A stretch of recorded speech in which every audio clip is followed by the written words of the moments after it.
Welcome back, everybody, for another deep dive. This time we're looking at the future of cars, specifically what's happening over in China.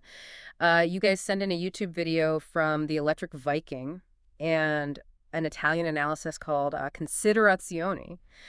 And man, these sources, they really suggest that things are about to get very interesting for legacy automakers. So the big question is, could giants like Volkswagen and GM actually be pushed out of the world's biggest car market within the next 5 years? Yeah, the sources definitely paint a picture of a market that's undergoing some pretty radical changes. I think what's really striking to me is the speed at which it's all happening. This isn't a slow decline. It's more like a tectonic shift. Yeah, it really is wild. The Electric Viking uses BYD as the prime example. They're a Chinese EV manufacturer, and apparently they've just blown past Volkswagen and Tesla in sales. Think about that for a second. They've surpassed two automotive titans. And get this, they're projected to sell over 500,000 cars in a single month by December 2024. Yeah, it's an incredible feat. And Considerazione actually helps us understand why BYD is experiencing this kind of meteoric rise.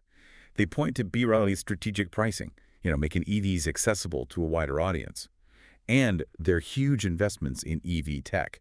It's almost a textbook example of how a nimble company can come in and disrupt an established industry. And speaking of being disrupted, both sources, they don't hold back when they're describing the predicament of traditional car manufacturers. The Electric Viking revealed that GM sold fewer cars in China than in the US for the first time in 15 years. And for Volkswagen and Nissan, the sales gap between China and their home markets, it's shrinking rapidly. It's like the ground is shifting beneath them. And Considerazione highlights how this isn't just impacting foreign companies. They cite SEIC. That's a major player in the Chinese market, as experiencing a registration collapse because of the fierce competition and issues within their joint ventures with GM. So the effects are definitely rippling outwards. And here's where it gets really thought-provoking. The Electric Viking points out what they call the 50% profit problem. Companies like Volkswagen, they've become incredibly reliant on China for their profits, sometimes up to 50% in recent years. So if that revenue stream dries up, we're talking about a financial earthquake for these companies, many of which are already carrying a lot of debt. Yeah, and that raises an even bigger question. What happens to these companies if they can't turn things around in China? This isn't just about one market, it's about their global viability. Can they afford to lose such a significant portion of their revenue? It makes you wonder if their entire business model needs a rethink. Add to that a price war ignited by Tesla, and things start to feel a bit apocalyptic. The Electric Viking mentions discounts of up to 50% on Audi and BMW vehicles. That's unheard of, even with those massive price cuts. These companies are still struggling to keep up with Chinese brands like BYD, XPeng, and Li Auto. Yeah, Considerazione echoes his concern. They highlight these aggressive pricing strategies from Chinese companies as a major disruptor, not just within China, but potentially on a global scale. Yeah. They're not just reacting, they're actively shaping the future of the market.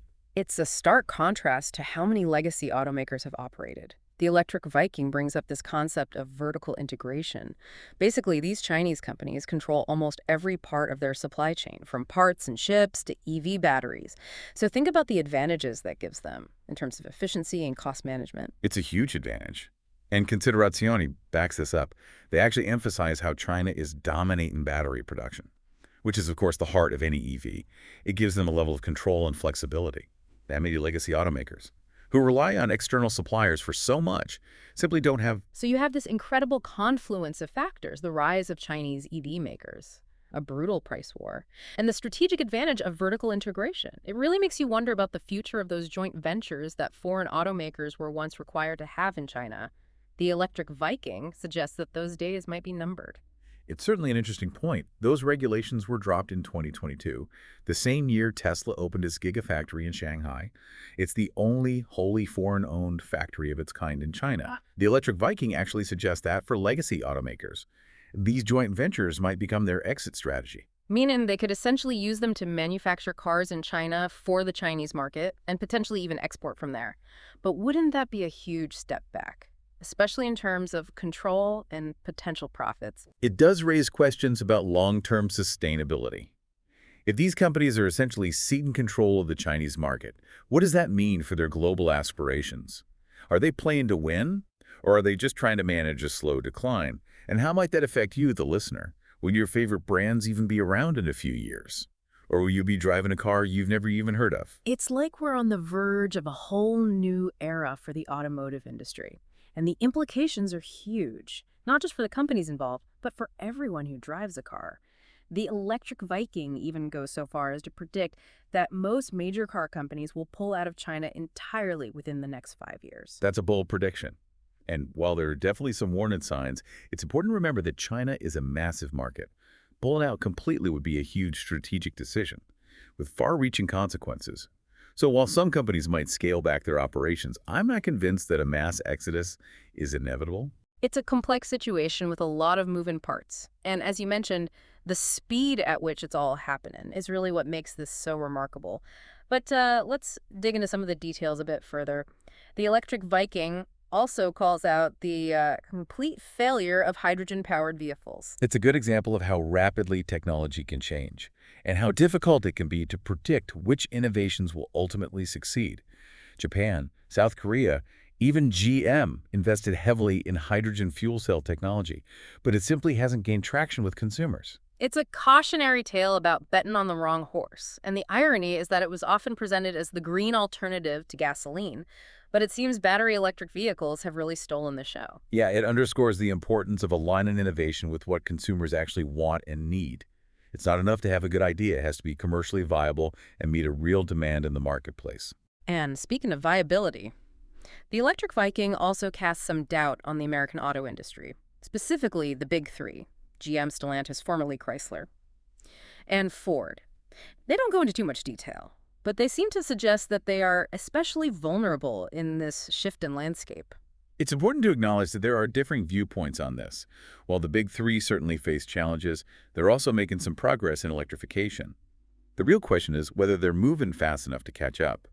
And can their traditional strengths, like their dominance in the truck and SUV markets, translate to a world increasingly focused on smaller, more efficient EVs? It's almost like they're playing a game with a whole new set of rules, and they're still figuring out the best strategy. And then there's the Electric Viking's prediction that Jeep and Mitsubishi are just the first dominoes to fall, and that other foreign automakers will follow suit and abandon the Chinese market completely. It's certainly a dramatic scenario, and it's true that Jeep has already filed for bankruptcy in China, and Mitsubishi has significantly scaled back its operations.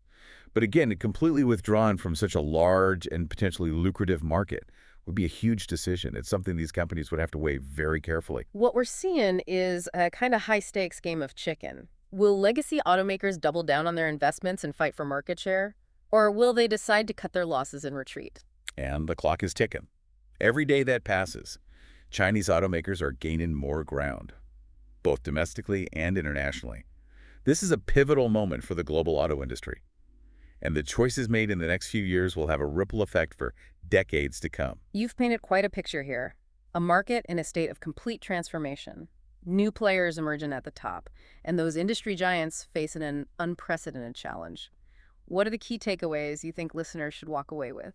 Well, I think the biggest takeaway is that we're at a tipping point.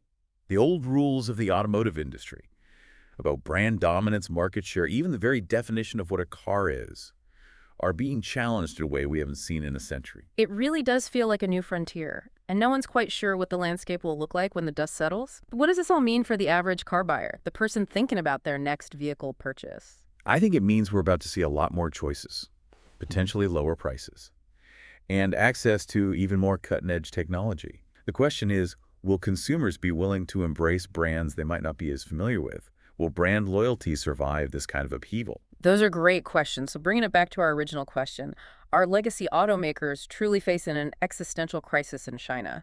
Could they actually be pushed out in the next 5 years? It's too early to say for sure. However, it's undeniable that they are up against some incredible challenges. The next 5 years will be crucial for them to adapt, to innovate, and to prove their relevance in this new era of mobility. It sounds like the stakes are incredibly high. So what can these companies do to survive, and maybe even thrive, in this new automotive landscape? The Electric Viking has some interesting thoughts on that, and we'll dive into those in part 2 of this deep dive. Stay tuned. So picking up where we left off, one of the strategies the Electric Viking suggests for legacy automakers is to double down on what they call halo cars. Essentially, high-performance luxury EVs that push the boundaries of technology and design. Kind of like a way to recapture that sense of innovation and excitement, and maybe even lure back some of those consumers who are flocking to brands like BYD and Tesla. Exactly. It's about creating those aspirational vehicles that generate buzz and showcase their capabilities. The Electric Viking specifically points to the Porsche Taycan as a good example of a halo car done right. It's a stunning electric sports car that's turned heads and helped change perceptions about what an EV can be. It makes sense. Create a flagship EV that grabs attention and elevates the entire brand. But the Electric Viking also argues that this alone won't be enough. They say legacy automakers need to overhaul their manufacturing processes, which they claim are bloated and inefficient compared to those of their Chinese counterparts. And this goes back to the idea of vertical integration that we talked about earlier. The Electric Viking argues that legacy automakers need to streamline their operations, reduce their reliance on external suppliers, and gain more control over their supply chains. It's a pretty radical shift for companies that have built their businesses on complex global networks of suppliers and partnerships. But the Electric Viking doesn't stop there. They also suggest that legacy automakers need to ditch what they call dinosaur tech. By that, they mean legacy automakers need to fully commit to electrification and stop investing in outdated technologies like internal combustion engines, and, to a lesser extent, hydrogen fuel cells. The Electric Viking argues that clinging to the past is only going to hinder their ability to compete in a market that's rapidly embracing the future. Like trying to fight a new war with old weapons. But even if legacy automakers make those changes, embrace halo cars, streamline their operations, and commit fully to electrification, will it be enough to turn the tide in China? The Electric Viking seems to think so. They believe that these steps will not only allow legacy automakers to survive, but also to thrive in this new landscape. That's an optimistic outlook, especially considering the challenges we discussed earlier. But the Electric Viking does acknowledge that there's another factor that could play a significant role in the future of this industry: government intervention. Both the Electric Viking and Considerazioni touch on this point.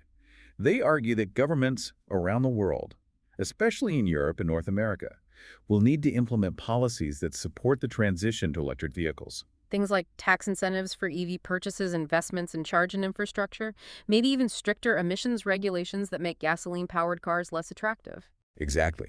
Considerazioni actually goes a step further, arguing that government should play a role in fostering collaboration between legacy automakers and tech companies. They point out that many of the innovations driving the EV revolution are coming from the tech sector, in areas like battery technology software and autonomous driving systems. It's a really interesting point. Think about the partnerships we've already seen. Companies like Ford, working with Google or GM, invested in cruise automation. Maybe the future of the automotive industry isn't about traditional car companies going it alone, but rather about forging strategic alliances that leverage the strengths of both the automotive and tech worlds. It's certainly a possibility. And Considerazioni also highlights the importance of public-private partnerships when it comes to building out charging infrastructure. Imagine a future where charging stations are as ubiquitous as gas stations are today. That would go a long way toward alleviating one of the biggest concerns people have about EVs: range anxiety. That's such an important point. It's not just about building better EVs, it's about creating an entire ecosystem that supports them. But the Electric Viking also reminds us that even with government support and strategic partnerships, legacy automakers face another challenge: the cultural shift happening in China. They argue that Chinese consumers are increasingly proud of their own domestic brands and are less interested in foreign cars, especially those that are seen as clinging to outdated technology. It's a matter of national pride, almost like a vote of confidence in China's emergence as a global leader in innovation. The Electric Viking points to the success of Huawei as an example. They faced immense pressure from the U.S. government, but they persevered and emerged as a technological powerhouse. And that kind of resilience and determination is something we're seeing across a range of Chinese industries, from technology to manufacturing to, of course, automotive. So it seems like legacy automakers are facing a perfect storm: fierce competition, a price war, technological disruption, and even a cultural shift that's working against them. It's definitely a formidable set of challenges. But both the Electric Viking and Considerazioni emphasize that it's not a lost cause. They believe that with the right strategies, a willingness to adapt, and a bit of support from governments, legacy automakers can still find a place in the future of the automotive industry. That's reassuring. But the Electric Viking also throws in a curveball. They suggest that legacy automakers should consider partnering with or even acquiring successful Chinese EV companies. It's a bold strategy, and one that could be met with resistance from both sides. Imagine the complexities of merging corporate cultures, navigating different regulatory environments, and potentially dealing with concerns about intellectual property. It would definitely be a high-stakes gamble, but the Electric Viking argues that it could be a win-win situation. Legacy automakers would gain access to cutting-edge technology and a foothold in the Chinese market, while the Chinese companies would benefit from the global reach and manufacture and expertise of their partners. It's a fascinating idea, and one that we'll definitely be keeping an eye on. And it really underscores the fact that we're in uncharted territory here. The next few years are going to be incredibly dynamic for the automotive industry. It's almost like a game of chess where the pieces are constantly moving and the rules are being rewritten as we play. So what can we expect to see in the near future? Well, Considerazione predicts that the next 5 years will be a period of intense competition, rapid innovation, and perhaps even some consolidation within the industry. Consolidation, meaning mergers, acquisitions, maybe even some companies disappearing altogether. Exactly. Considerazione argues that only the strongest and most adaptable companies will survive this shakeup, and they believe that the winners will be those who can successfully navigate the complexities of this new automotive landscape. Those who can embrace new technologies, forge strategic partnerships, and anticipate the changing needs of consumers. It sounds like it's going to be a wild ride. It certainly will be. And Considerazione ends on a thought-provoking note, suggesting that the real revolution isn't just about the car itself, but about how we think about mobility as a whole. They envision a future where transportation is more sustainable, more efficient, and more accessible to everyone. It's a compelling vision. But how do we get from where we are today to that future? The Electric Viking actually offers some concrete steps that individuals can take, and we'll explore those in the final part of our deep dive. All right, so we've talked about the challenges facing legacy automakers, the rise of Chinese EV companies, and the potential role of governments and strategic partnerships in shaping the future of this whole industry. But the Electric Viking also has some advice for us, the everyday drivers and car buyers out there. So what can we do individually to navigate this changing landscape? Well, they start by emphasizing the power of informed consumer choice. And it sounds simple, but they believe that being aware of these trends that we've been discussing, understanding the different technologies out there, and really thinking critically about our transportation needs can make a real difference. Yeah, it's like voting with our wallets, right? Supporting the companies that align with our values and investing in products that reflect a more sustainable future. Exactly. And the Electric Viking suggests going beyond just the car itself. They encourage us to think about our entire transportation ecosystem. Do we need to own a car at all? Or can we explore alternatives like car-sharing services, public transportation, maybe even cycling or walking for shorter trips? It's about breaking free from that idea that car ownership is a necessity and considering a more multimodal approach to transportation. And the Electric Viking also challenges us to rethink our relationship with technology. Yeah, they point out that many of us are already comfortable with things like ride-hailing apps and navigation systems. But as cars become more connected and autonomous, our interaction with them is going to change even more dramatically. It's almost like the car is becoming an extension of our digital lives. And the Electric Viking encourages us to be open to these changes, to embrace the possibilities they offer, and to advocate for policies that ensure that these technologies are developed and deployed responsibly. It's a call to action, not just for the auto industry, but for all of us. We have a role to play in shaping the future of mobility. This deep dive has certainly given us a lot to think about. We've seen how the automotive landscape is changing, not just in China, but globally. We've explored the challenges and opportunities facing legacy automakers and the rise of Chinese companies that are really redefined in the industry. And we've considered the potential impact of these changes on governments, consumers, and the way we think about transportation itself. It's a complex and evolving story with no easy answers. But as we've seen, it's also a story filled with innovation, disruption, and the potential for a more sustainable and exciting future. We'd love to hear your thoughts on this episode. What resonated with you? What questions do you still have? Join the conversation in the comments section below. And until next time, remember that the road ahead is full of possibilities. The future of mobility is being written right now, and we all have a chance to be a part of it.